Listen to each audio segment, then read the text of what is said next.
All right, dear, we're in Charleston. Yes. And you had found us a very unique experience, and it's the Old City Jail. Yes. They claim that is haunted, and they do a lot of tours here. So, for Haunted Week, we are doing haunted places, and this is a unique find. So if you're ever in Charleston, we're going to find out if this place really is haunted. Is there any details that you know about the jail? I know nothing. She knows nothing. It's put on by Bulldog Tours, we do know that. And Charleston, we've been walking around for the last 45 minutes to an hour. It's very pretty, but we have no idea. I do know that there's supposed to be a lady in white that haunts the hallways. How do you know that? I saw it. She hung herself. She was going to be killed, and she decided, basically, take a hike. I'm going to kill myself. She put the rope around her neck and said she was going to basically come back and torment everyone. Hung herself in a white wedding dress. That was her request, and she claims to be in these walls. Because after it happened, within an hour or 2 hours later, they were in there doing things, and they did not know the details, and they claim they saw a woman in white going through. So that's one of the things, stories, the history. A lot of pirates were basically executed here, and they were kept in the basement. So great find, dear. And the place is kind of spooky at night. You excited? She doesn't look excited. She usually runs when we get at haunted places. So we're going to see if she can hang.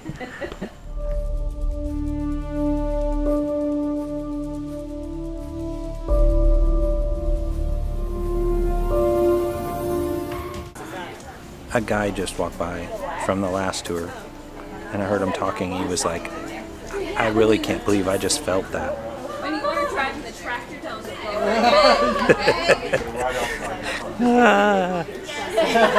I don't know what to expect. Sheila Knizer, party 2? Yes. Knizer. All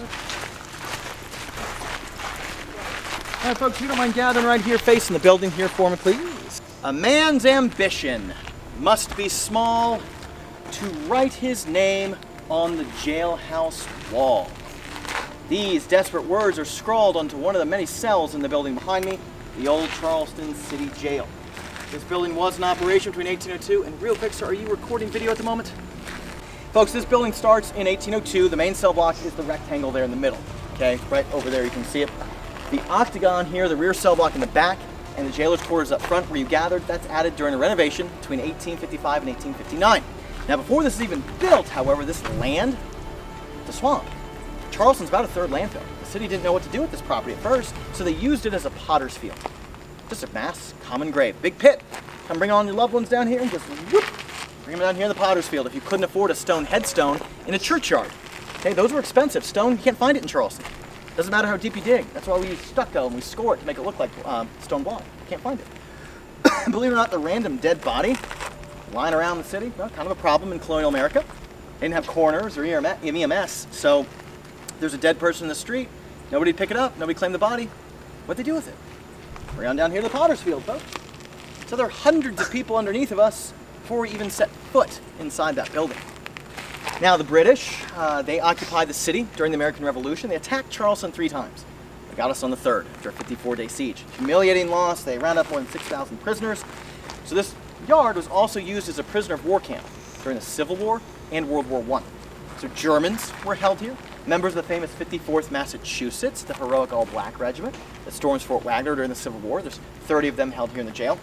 It's absolutely miserable conditions outside. As many as 600 additional Union prisoners would be held here outside in addition to the population inside, which number about 150 to 200. And the prisoners outside, they noticed that the ground in the moonlight would start to move. It would come alive on its own, and it was alive. With lice, it was so dirty and so crowded. Inside, prisoners used to joke they could always hear the guards coming because of the crunch of the lice underneath their boots as they walked. Now folks, if you're ever to be thrown into this building as a prisoner, your life expectancy would be 2 to 3 months. But if you consider that nobody dies during the last 9 years of its operation, you remove those 9 years from the equation, and your life expectancy shrinks to 9 days. 9 days. So folks, as I like to say, this building behind me is a monument to human suffering. And we're about to take a walk through it in just a second. So, okay? So stay with me, you will be just fine. Oh, right this way.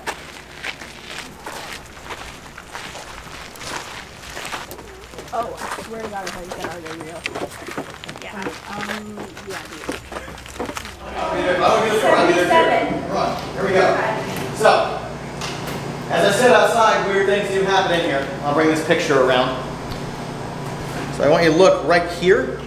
Oh, sorry. That's the door you just walked through to get inside. Tell me who's standing there. Oh no, that's bad. Yep. I don't like that at all.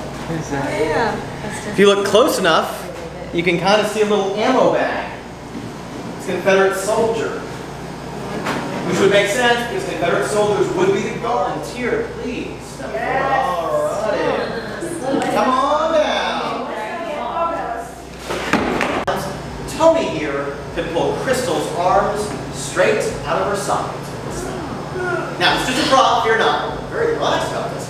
Well, this device would actually have a metal crank on it. So Tony here could really increase the torque one peg.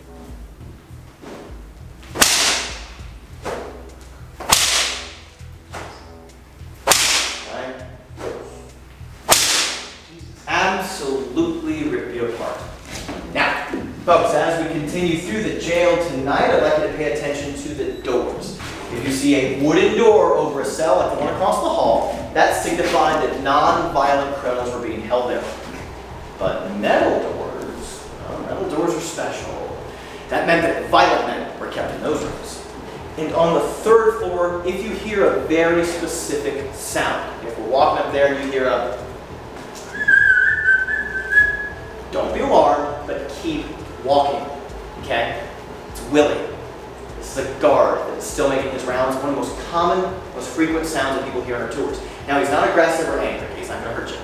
But he really is pretty intent on finishing his rounds, okay? Back in January, a young woman was recording sound on the tour on her phone. She plays it later for us in the office. I heard it myself. It's wild. You could hear the people on the tour talking, and then you hear something else kind of join in that wasn't on the tour. This guttural, otherworldly voice that says, leave, leave, leave. So his voice, just keep on walking, let him finish his work, he'll be fine. Just keep on going. So, stay with me. Let's keep going.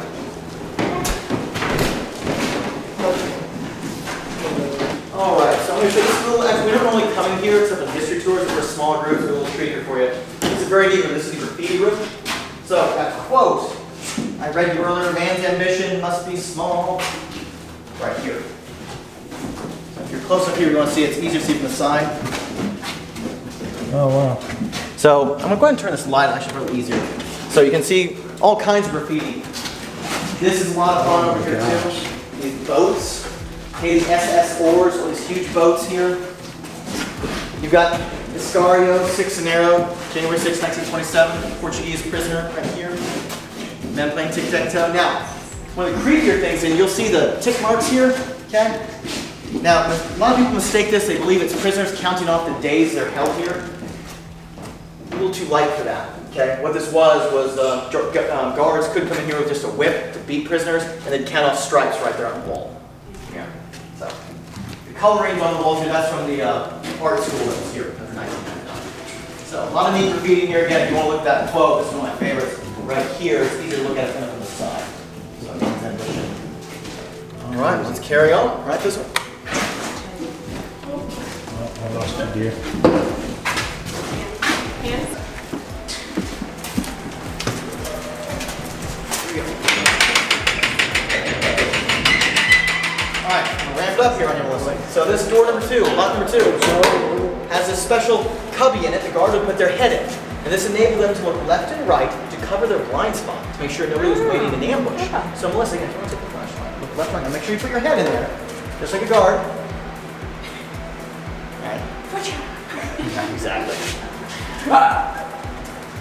Look good? Look safe? We're good. It's good enough for Melissa. It's good enough for me. Right. Now, lock number 3 of that triple lock system is the actual cell itself. Now these are not original, they're recreations, but they are accurate as far as the size. There would have been a top, these prisoners could not climb out. They were designed to hold between 2 and 3 individuals. Now folks, as I said earlier, Union prisoners were kept in the jail yard, but they were also kept in this room. And the men that were held in this room during the Civil War, they would write in their diaries, years later after being released, that sometimes at night, in this room, a beautiful woman would appear to them. She would start in the far corner over there, they wrote, with beautiful long black hair, shimmering and diaphanous. She would float through the iron bars of the cells, give each man a very curious once over, as if she was wondering who was paying her a visit.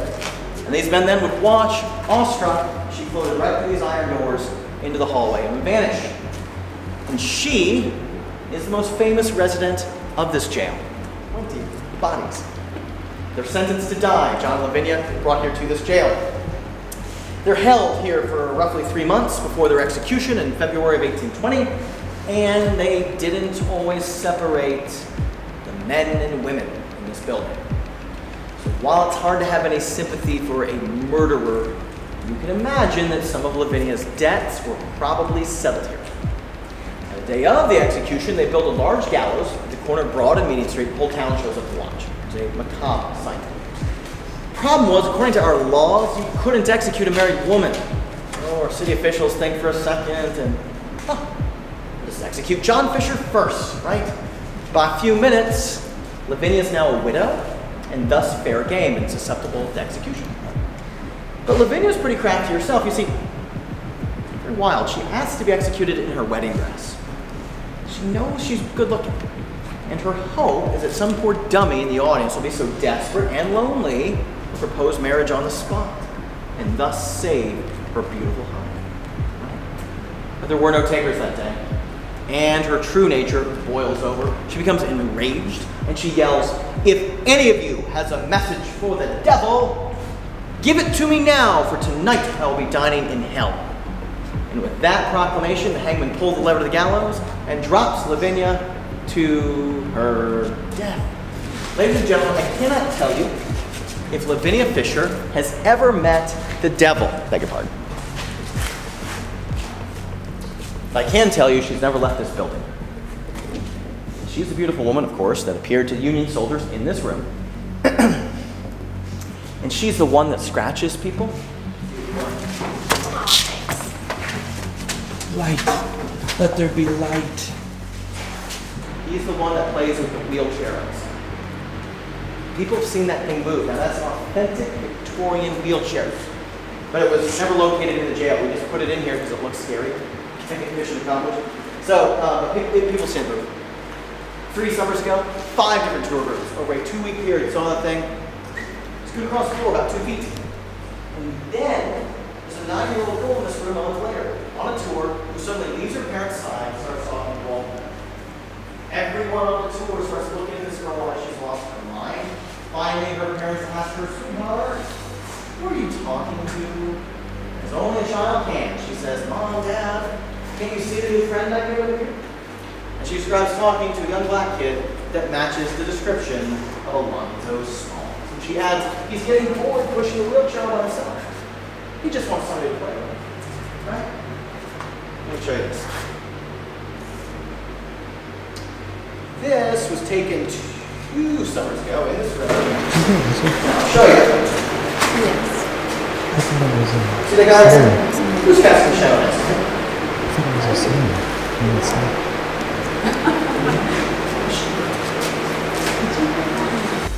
Now I think this looks like a little girl. I don't believe it to be Alonzo, but one of the weirder pictures.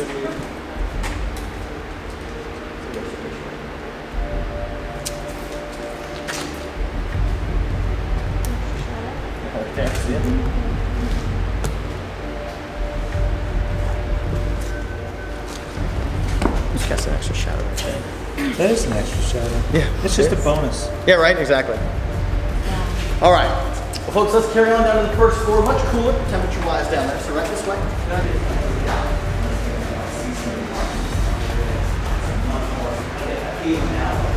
Around in case you get pushed from money.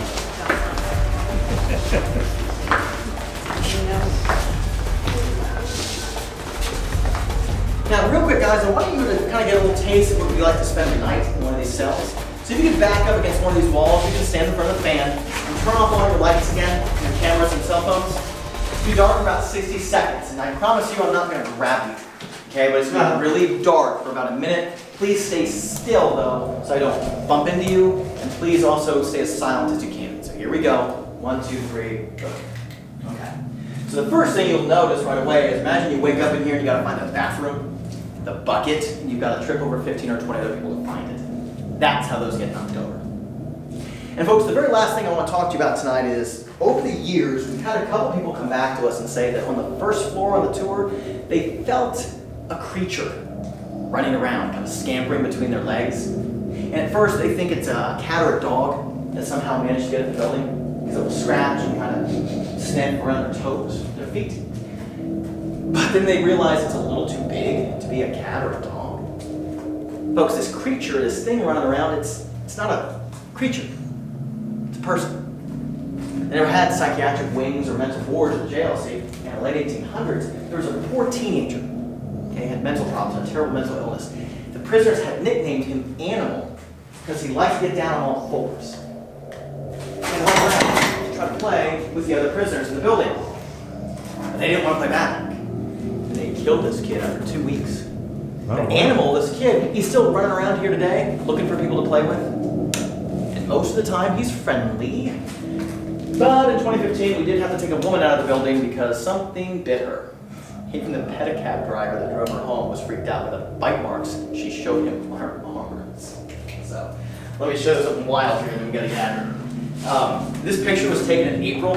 The gentleman who takes it is has his camera set to burst mode, meaning he takes about 20 pictures in a minute. And this fella shows up. See him running by? Now, the guy that takes the picture at first, he thinks that we either have like lasers or something crazy that kind of creates these weird pictures. And the guide says, sir, we barely have a bathroom budget, right? We don't have a special effects budget here. That's crazy. So he asks in part of the language, says, what the hell is it? And it's this kid Animal. Or I suppose it could be a demon, if you prefer. Folks, I've taken a grown woman out of this room this summer because something whispered, help me, in her ear. Okay? And had several people on the same tour here growling. Yeah, pretty wild. So follow me out this way, guys. We'll get some fresh air and we'll wrap up. So, right this way. Okay, we just wrapped up with the tour. Sheila, thoughts? It's a very cool building. A lot of great history. I was not freaked out at any moment. I was more freaked out on that last place we stayed at that hotel in Kentucky. Yeah. Did you have anything crazy? We did think we heard a whistle, and I can't wait to play back the audio to see if there was a whistle on the top floor.